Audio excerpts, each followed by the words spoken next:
আসসালামু আলাইকুম রহমতুল্লাহি ওবরকাতুহু। সম্মানিত দর্শক, ডক্টর মোহাম্মদ ইউনূস এবং দেশের প্রধানতম রাজনৈতিক দল বিএনপির মধ্যে যে মনস্তাত্ত্বিক যুদ্ধ ছিল, সেটি হাল জমানাতে এসে একেবারে সরাসরি সম্মুখ সমরে পরিণত হয়েছে। বিএনপির পক্ষ থেকে সর্বশেষ যা কিছু করার ছিল, মোটামুটি তা করার জন্য যে রেড সিগন্যাল, সেই রেড সিগন্যাল ইতিমধ্যে দেওয়া হয়েছে। বিএনপির যে সকল নেতৃবৃন্দ এতকাল মনে করতেন যে তারা যে কোনো সময় যে কোনোভাবে এবং যেভাবে চাইবেন সেভাবেই ডক্টর মোহাম্মদ ইউনূস ক্ষমতায় থাকবেন অথবা ক্ষমতায় চলে যাবেন, ক্ষমতা থেকে চলে যাবেন। বিএনপি যদি রাজপথে নামে এবং সামান্যতম আন্দোলনের চেষ্টা করে, তাহলে সেই আন্দোলনের যে ধাক্কা, সেটি ইউনূস সামাল দিতে পারবেন না। তো এইরকম একটা মনস্তাত্ত্বিক অবস্থা নিয়ে তারা সেই আগস্ট মাসের পর থেকে আজ অবধি ডক্টর মোহাম্মদ ইউনূসকে নানাভাবে বুঝিয়ে সুঝিয়ে কিংবা তার সঙ্গে সামঞ্জস্য রেখে নিজেদের দল গোছানোর চেষ্টা করে আসছিলেন। অন্যদিকে ডক্টর মোহাম্মদ ইউনূস এবং তার যারা সঙ্গী সাথী রয়েছেন, দেশি এবং বিদেশি, তারা বিএনপির যে সমূহ দুর্বলতা, সেই দুর্বলতাগুলো তারা ধরতে পেরেছেন একেবারে প্রথম দিন থেকে। ধরতে পারার কারণে যেভাবে আপনি মাছ ধরেন বড়শি দিয়ে, নর্মাল যে লম্বা সুতো দিয়ে বড়শি ধরেন, তো আপনার সেই বড়শিতে যদি বড় কোনো মাছ, বোয়াল মাছ, রুই বা কাতলা, তো সেটি যখন আপনার দেয়া যে টোপ, সেটি গিলে খায় এবং গিলে খাওয়ার সঙ্গে সঙ্গে সে লম্ফঝম্প শুরু করে, তখন যিনি বড়শির মালিক, তিনি আস্তে আস্তে করে সুতা ছাড়তে থাকেন। এর ফলে কি হয়, ওই যে আপনার যে টোপ গিলে খেয়েছে, সে ব্যথায় কাতরাতে থাকে, সে দৌড়ে পালাতে থাকে, ছুটতে থাকে, ডানে যায় বামে যায়, কিন্তু আপনি ওর চাহিদা অনুযায়ী সুতা দিচ্ছেন, ছেড়ে দিচ্ছেন, একটু সামনে টানছেন, আবার পিছনে ছেড়ে দিচ্ছেন। একটা সময় রক্তাক্ত হতে হতে এবং ব্যথার যন্ত্রণায় ক্লান্ত হতে হতে সে নিজেকে ছেড়ে দেয়। আর আপনি তখন এই একেবারে চিকন সুতোটি দিয়ে ধীরে ধীরে ধীরে ধীরে তাকে টেনে আপনার হাওতার মধ্যে নিয়ে আসেন। তারপরে তার সেই শরীরের যে দুর্বল অংশ, সেই দুর্বল অংশে আঙুল ঢুকিয়ে, কানের মধ্যে আঙুল ঢুকিয়ে তারপর তাকে পানি থেকে তুলে আনেন। এই তো মাছ শিকারের যে নিয়ম, এই নিয়মটাই ডক্টর মোহাম্মদ ইউনূস প্রথম থেকে অনুসরণ করে আসছেন। তিনি এবং তার লোকেরা বিএনপির জন্য যে টোপ ফেলেছিলেন, প্রায় সব টোপগুলো তারা গিলেছেন, একটার পর একটা। আমি উদাহরণ দিয়ে বলি, বিএনপির যে সকল নেতা এবং কর্মীরা দখল করতে চেয়েছেন, বিএনপির নাম ভাঙিয়ে যারা চাঁদাবাজি করতে চেয়েছেন, যারা মব করতে চেয়েছেন, যারা একটার পর একটা মামলা দিয়ে, যে মামলার কোনো আইনগত ভিত্তি নেই, বিএনপির জন্য লায়াবিলিটিস তৈরি করেছেন এবং সেই মামলার ওসিলা করে আওয়ামী লীগকে শায়েস্তা করার জন্য ডক্টর মোহাম্মদ ইউনূসের আইনশৃঙ্খলা রক্ষাকারী বাহিনী, এনসিপি এবং বিএনপির যারা লোকজন রয়েছেন, তারা জলে স্থলে অন্তরিক্ষে, অর্থাৎ আওয়ামী লীগ লোকদের সহায় সম্পত্তি দখল, তাদেরকে মারধর করা, তাদেরকে জেলে প্রেরণ করা, তারপর তাদেরকে থানা হাজতে ঢুকিয়ে এক দফা পিটুনি দেওয়া, এ সকল কর্মকাণ্ড অবাধে নির্বিবাদে তারা, অর্থাৎ ডক্টর মোহাম্মদ ইউনূসের যারা লোকজন করতে দিয়েছেন। করতে দেওয়ার পর কি হলো, সারা বাংলাদেশে যেটি হয়েছে, অনেকগুলো বিপদ বিপত্তি ফাঁদ তৈরি হয়ে গেছে বিএনপির জন্য। বিএনপির সারা শরীরে ব্যথা বেদনা শুরু হয়ে গেছে, সর্ব অঙ্গে, টেকনাফ থেকে তেঁতুলিয়া পর্যন্ত। এর কারণ হলো, যারা এই মামলাটা করেছে, ধরুন ৩০০ জন আসামিকে দিয়ে মামলা করেছে এবং ওখান থেকে একটা বড় অ্যামাউন্টের টাকা নিয়েছেন। এই টাকার ভাগাভাগি নিয়ে প্রথমত নিজেদের মধ্যে অন্তর্দ্বন্দ্ব, দ্বিতীয়ত যারা এই কাজটি করেছে তাদের যে কাউন্টার প্রতিপক্ষ, তারা এটা নিয়ে নিদারুণভাবে বিক্ষুব্ধ। আবার এর দ্বারা যারা ক্ষতিগ্রস্ত হয়েছে, আওয়ামী লীগের যারা লোকজন রয়েছে, তারা ওখানে বিএনপির জন্য এক একটা মরণ ফাঁদ তৈরি করে বসে আছে।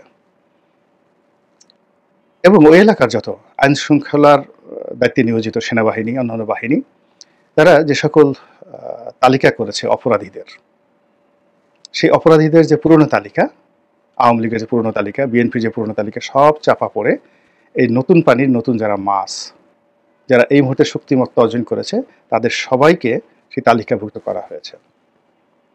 এখন সেনাবাহিনী চাক, পুলিশ চাক, কিংবা ডক্টর মোহাম্মদ ইউনূস চান, যদি এদেরকে ধরপাকড় করা হয়, সারা বাংলাদেশে ৮-১০ হাজার লোকদেরকে ২৪ ঘন্টার মধ্যে যদি গ্রেপ্তার করা হয়, প্রত্যেকটা এলাকাতে খুশির বন্যা বয়ে যাবে।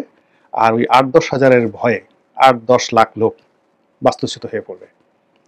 আওয়ামী লীগের লোকজনও বাস্তুচ্যুত আছে, আর বিএনপির লোকজনও মাঠ ছেড়ে পালাবে সারা বাংলাদেশে। তো ১০ লাখ, ২০ লাখ লোক, অর্থাৎ আওয়ামী লীগের ১০ লাখ লোক যদি এই মুহূর্তে বাস্তুচ্যুত হয়ে থাকে, বিএনপির ১০ লাখ লোককে যদি বাস্তুচ্যুত করা যায়, তবে এটা কি হবে, যে শূন্যতা তৈরি হবে। সেই শূন্যতার মধ্যে আপনি অনেক কিছুই করতে পারবেন। তো এই যে একটা ম্যাটিকুলাস যে ডিজাইন, সেই ডিজাইনটা যে হচ্ছে, এই ব্যাপারে বিএনপির অনেক লোক, যারা বিএনপির যাকে বলা হয় থিঙ্ক ট্যাঙ্ক, তারা বিএনপির শীর্ষ নেতৃত্বকে আগস্ট মাসের একেবারে প্রথম ২ সপ্তাহের মধ্যেই কতগুলো সিদ্ধান্ত নেওয়ার জন্য বলেছিল, কিন্তু বিএনপির কর্তৃপক্ষ সেই জিনিসটি করেনি। ফলে এখন এই যে চাঁদাবাজি, অন্তর্দ্বন্দ্ব, হানাহানি, সবই বিএনপির গলার কাটাতে পরিণত হয়ে গেছে। আর যদি আপনি ঢাকা শহর চিন্তা করেন, ঢাকা শহরকে কেন্দ্র করে এবং সারা বাংলাদেশকে কেন্দ্র করে আওয়ামী লীগের লোকজন ১০০ কোটি টাকা, কম করে হলেও প্রতিদিন ১০০ কোটি টাকা সারা বাংলাদেশে চাঁদাবাজি হতো। এই চাঁদাবাজির মধ্যে ইয়াবা আছে, এই চাঁদাবাজির মধ্যে গরু চুরি আছে, এই চাঁদাবাজির মধ্যে কারওয়ান বাজার আছে, সায়দাবাদ বাজার আছে, সায়দাবাদ টার্মিনাল আছে, গাবতলী টার্মিনাল আছে, এরকম আরও অনেক কিছু। একেবারে নিয়মিত পরিবহন সেক্টর আছে। আচ্ছা বলেন তো, এই চাঁদাবাজি কি বন্ধ হয়েছে? তাহলে এই চাঁদাবাজি কারা করছে? এবং সেই চাঁদাবাজি নিয়ে এখন যে খুন খারাপি হচ্ছে, কারা সবচেয়ে ক্ষতিগ্রস্ত হচ্ছে? তো এই বিষয়গুলো ডক্টর মোহাম্মদ ইউনূস এবং তার যারা লোকজন আছেন, তারা খুব সুন্দরভাবে বুঝে ফেলেছিলেন, এবং সেই অনুযায়ী বিএনপিকে তারা টোপ দিয়ে একেবারে জায়গা মতো নিয়ে এসেছে। অন্যদিকে বিএনপি যখন বুঝতে পেরেছে যে তারা টোপ গিলে ফেলেছে, এখন যে কোনোভাবে নিজের দলকে নিয়ন্ত্রণ করার জন্য তাদের রাষ্ট্র ক্ষমতা লাগবে, নচেত এই বিশৃঙ্খলা তারা দূর করতে পারবে না। রাষ্ট্র ক্ষমতার জন্য ইলেকশনই তাদের একমাত্র বৈধ পন্থা। কিন্তু এই ইলেকশন তো বর্তমান সরকার তালবাহানা করছে, তারা কখন দেবে বা না দেবে এই বিষয়ে বিএনপি ধৈর্য রাখতে পারছে না, বিশ্বাস রাখতে পারছে না। আর বিশ্বাস না রাখারও কারণ আছে, ধৈর্য না রাখারও কারণ আছে। ফলে কি হলো, একটা মনস্তাত্ত্বিক যুদ্ধ শুরু হয়ে গেল। প্রথম কয়েক মাস, মানে মার্চ, এপ্রিল, মে। তো মার্চ, এপ্রিল এটি মনস্তাত্ত্বিক যুদ্ধ রইল শুধুমাত্র মনে মনে, মস্তিষ্কে। কিন্তু মে মাসে এসে বিএনপির মুখ থেকে অনেক কথা বেরোলো, সরকারের মুখ থেকে অনেক কথা বেরোলো, এবং মে মাসের শেষের দিকে এসে এখন যেটা চলছে, এটি একেবারে চূড়ান্ত রূপ লাভ করলো। সেটা দক্ষিণ সিটির মেয়র পদের শপথ পড়ানো নিয়ে, তারপর আরও অনেকগুলো বিষয় রয়েছে, খুব সেন্সিটিভ কতগুলো বিষয় এগুলো নিয়েছে, যেগুলো নিয়ে বিএনপি মুখোমুখি অবস্থানে চলে এলো সরকারের সঙ্গে। এবং সর্বশেষ তারুণ্যের মহাসমাবেশ করে বিএনপির ভারপ্রাপ্ত চেয়ারম্যান তিনি যে রেড অ্যালার্ট জারি করলেন, চূড়ান্ত সিদ্ধান্ত জানিয়ে দিলেন যে ডিসেম্বর মাসে নির্বাচন হবে। দ্বিতীয়ত, ডিসেম্বর মাসে হতেই হবে। এটা মানে no if, no but, no dot, দাড়ি, কমা, সেমিকোলন কিচ্ছু নেই, এটাই হতে হবে। এই যে একটা কথা বলে সরকারকে, অর্থাৎ ডক্টর মোহাম্মদ ইউনূসের সরকারকে যে জায়গাতে ঠেলে দিলেন, সেখানে বিএনপির যারা নেতৃবৃন্দ তারা ধারণা করেছিলেন যে মানে সরকার থরথর করে কাঁপবে। কিন্তু বাস্তবতা হলো যে সরকার নির্বিকার। এর কারণ হলো তারা তো টোপ খাইয়ে ফেলেছে, বিএনপিরকে টোপ খাইয়ে ফেলেছে। এবং সেই টোপ আমি শুধু ইঙ্গিত দেই যে আগে যেটা বললাম চাঁদাবাজি, তার বাইরে বিএনপির অনেক নেতাদের উপরে এখন রয়ের এজেন্ট রূপে তাদেরকে ট্যাগ দেওয়া হয়েছে, তাদেরকে পরিচয় করানো হচ্ছে।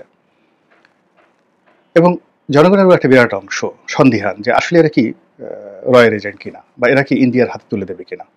এর প্রেক্ষিতে বলা হয়েছে যে তারেক রহমান সাহেব বলতে বাধ্য হয়েছেন, দিল্লি কোনো দিল্লি নয়।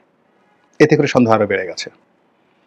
২ নম্বর হলো যে অনেকে বলার চেষ্টা করছেন যে এই মুহূর্তে পাকিস্তানের আনাগোনা বেড়ে গেছে। পাকিস্তানের যে রাষ্ট্রদূত বাংলাদেশে আছেন, তিনি বিএনপির সঙ্গে তার যে যোগাযোগ, জামাতের সঙ্গে যে যোগাযোগ, সব মিলিয়ে বিএনপিকে প্রাইম ফ্যাক্টর ধরে পাকিস্তান একটা নতুন, যাকে বলা হয়, কূটনীতির দিগন্ত উন্মোচন করেছেন।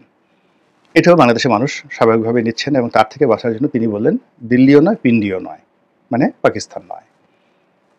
তারপরে যেটা তিনি বললেন, এটাও তার জন্য কিন্তু মুসিবত। এর কারণ হলো, আমাদের দেশে আপনার সাথে আমেরিকার সাথে সম্পর্ক থাকুক বা না থাকুক, সেটা আলাদা কথা, কিন্তু আমেরিকাকে আপনি শত্রু বানাতে পারেন না।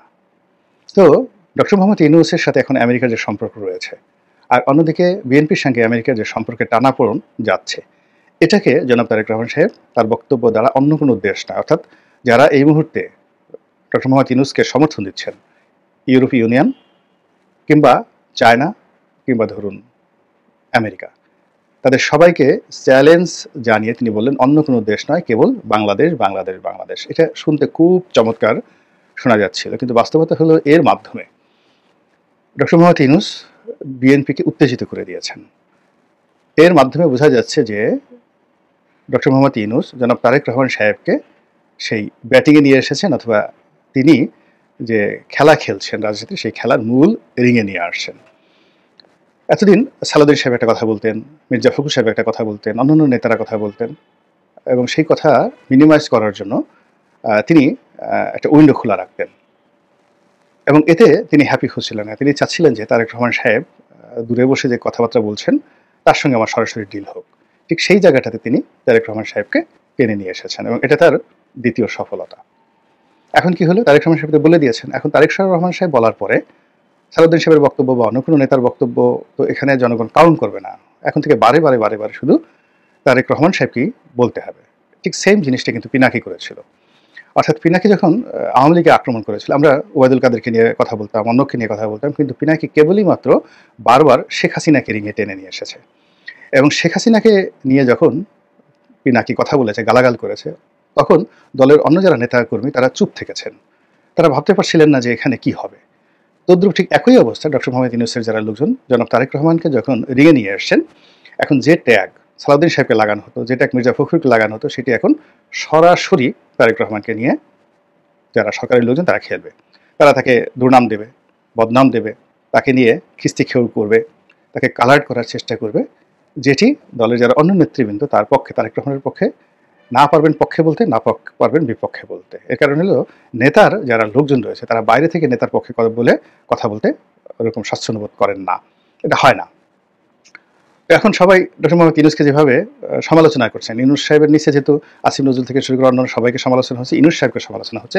ইউনূস সাহেবও চাচ্ছেন যে ওখানেও তারেক রহমান সাহেব থেকে শুরু করে সবাইকে সমালোচনা করা হোক, এবং সেইভাবে তিনি তারেক রহমান সাহেবকে একেবারে রিংয়ের মধ্যে নিয়ে এসেছেন।